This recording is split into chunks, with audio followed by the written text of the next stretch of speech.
Swahili culture is the culture of the Swahili people inhabiting the Swahili coast. This littoral area encompasses Tanzania, Kenya, Uganda and Mozambique, as well as the adjacent islands of Zanzibar and Comoros and some parts of the Democratic Republic of Congo and Malawi. They speak Swahili as the native language, which belongs to the Niger-Congo family. Swahili culture is the product of the history of the coastal part of the African Great Lakes region. As with the Swahili language, Swahili culture has a Bantu core that has borrowed from foreign influences. History. The Swahili culture and language began to take form around the 1st–3rd century CE, as a consequence of the Swahili people settling and creating city-states on the Swahili coast and nearby islands. Around the 8th century is when the Swahili people really became important in history. They began trading with the Arab, Persian, Indian, Chinese, and Southeast Asian people. This is known as the Indian Ocean trade. The culture was influenced by Arabic, Persian, Indian, and Chinese culture as a consequence of long-distance trading routes crossing the Indian Ocean. Beginning in Kenya and Tanzania, the Swahili culture eventually spread to Mozambique. During the 10th century, several city-states flourished along the Swahili coast and adjacent islands. Some examples are Kilwa, Malindi, Gedi, Patek, Comoros and Zanzibar.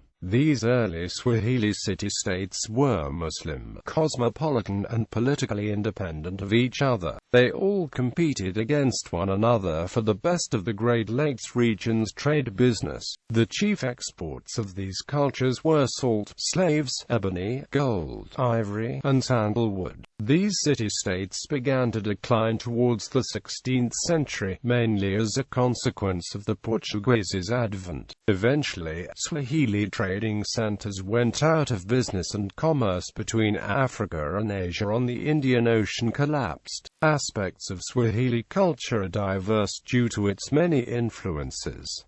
For example, Swahili cuisine has influences from Indian and Arabic cultures. There are also alterations to certain dishes due to religious reasons. Some food items common in everyday lives of the Swahili are fish, tropical fruits, and exotic spices. Historic Swahili culture was intensely urban and dominated by a strict class structure. Arts and crafts. Another cultural aspect of the Swahili is the use of arts and crafts, which they find significance in. When creating art, they express themselves through creativity as well as through shape and function. Some multicultural influences can be seen in Swahili art, furniture, and architecture. They do not often use designs with images of living beings due to the Muslim heritage.